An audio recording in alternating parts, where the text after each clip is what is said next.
4월 24일 오늘 만나 성경 말씀은 신명기 32장 48절에서 49절, 52절 말씀입니다. 바로 같은 날 주님께서 모세에게 말씀하셨다. 너는 여리고 맞은쪽 모압 땅에 있는 아바림 산줄기를 타고 느보산 꼭대기에 올라가서 내가 이스라엘 자손에게 소유로 준 가나안 땅을 바라보아라. 너는 내가 이스라엘 자손에게 주는 저 땅을 눈으로 바라보기만 하고 그리로 들어가지는 못할 것이다. 아멘. 오늘 만나로 만나주시는 하나님을 기대합니다. 간혹 어떤 드라마나 영화의 결말을 보면서 이게 정말 최선인가 라고 느낄 때가 있습니다. 일반적으로 바라고 그려왔던 결말과는 사뭇 다른 방향으로 내용이 전개될 때 그런 생각을 하겠죠. 그런 의미에서 신명기의 마지막 결말부는 이게 정말 최선인가 라는 생각이 들게 합니다. 이곳까지 이스라엘을 인도함에 시대한 영향력을 미쳤던 지도자 모세가 약속의 땅에 들어가지 못하는 결말이 나오기 때문입니다.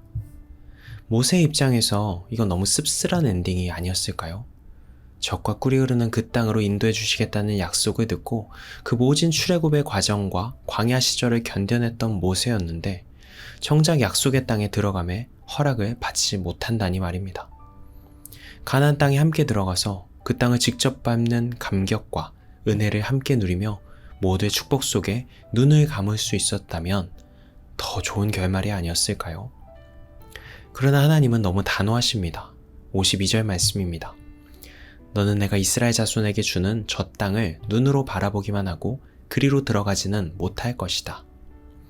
멈추라는 것입니다. 그런데 이 대목에서 간과해서는 안 되는 중요한 포인트가 있습니다. 하나님으로부터 약속의 땅에 들어가지 못할 것이라는 선언은 32장을 비롯해서 34장에도 한 번 더 등장합니다. 어쩌면 모세도 이 결말이 자신이 원하고 생각해왔던 결말과는 다르다고 생각했을지도 모릅니다. 그런데 그 모든 장면에 걸쳐서 모세가 하나님의 이 말에 항변했다거나 저항했다는 표현은 조금도 나오고 있지 않습니다. 모세가 어떤 사람입니까? 모세는 하나님과 얼굴을 맞대고 대면하며 때로 항변도 하고 때로 자신의 생각을 기탄 없이 요청하기도 했던 사람입니다. 멈추라는 하나님의 단호한 말씀에 모세의 마음이 어지러웠다면 분명 가만히 있지는 않았을 것 같습니다. 그렇지만 모세는 하나님의 말씀에 그대로 순응합니다. 이를 통해서 유추할 수 있는 것은 모세는 이 상황을 비극이나 실패로 받아들이지 않고 있다는 것이죠. 어떻게 이럴 수 있었을까요? 40년 전 호렙산의 불타는 떨기나무 앞에서 하나님과 모세의 진정한 첫 만남이 시작되었습니다. 그때 하나님은 자신을 나는 스스로 있는 자, 나는 나다라고 말씀하십니다. 무엇으로도 제한할 수 없고 한정 지어질 수 없는 무한하신 하나님의 속성이 드러나는 정의입니다. 그로부터 40년의 세월이 흐르면서 모세는 정말로 누구보다 크고 무한하신 하나님을 깊이 경험해 왔습니다. 불가능을 가능으로 광야에 길을 내시는 무한한 가능성의 하나님을 계속해서 경험해 온 것이죠. 그러니 마지막 순간에도 모세는 누구보다 분명히 알았을 것입니다.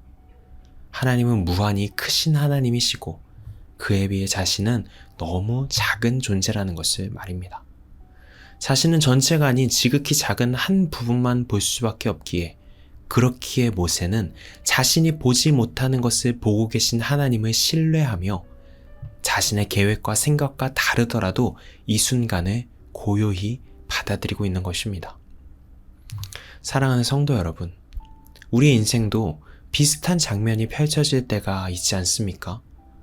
내가 생각하고 원해왔던 모습대로 결말지지 않는 것 같은 많은 시간들과 사건들을 마주할 때 말입니다. 한 번도 계획하지 않았던 형태로 나의 경력이나 직장 생활이 마무리되거나 단절되는 것 같을 때도 있고, 나의 자녀들의 진로에 있어서도 원하지 않았던 모습으로 문이 닫히는 순간을 경험해야 할 때도 있죠. 또는 관계에 있어서도 의도한 적은 없었으나 상처와 아픔으로 단절되는 것처럼 보이는 경우도 있습니다. 나의 모든 일상의 시계를 멈추게 만드는 끈질긴 질병의 고통이 모든 것을 무너뜨리는 것처럼 보이는 순간도 있죠. 그래서 그 순간 여러분의 머리에 실패라는 두 글자가 자리 잡으려 하는 그런 상황과 순간들이 찾아올 수 있습니다.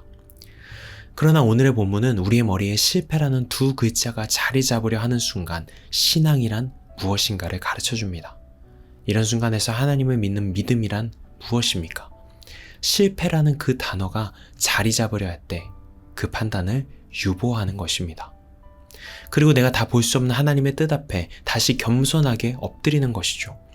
우리는 너무 작은 존재이기에, 결코 전체를 볼 수 없는 제한적인 존재이기에 여전히 과정 중에 있는 하나님의 계획을 다 알 수 없기 때문입니다. 실패감과 절망감이 우리를 삼키려 하는 그 순간 속에서 나보다 크신 하나님을 기억하고 신뢰한다면 하나님은 우리가 그 순간을 넘어설 수 있는 힘을 주십니다. 그리고 여전히 우리의 삶을 통해, 나의 존재를 통해 이루시고자 하는 하나님의 신실하신 계획은 완성되어 갈 것입니다.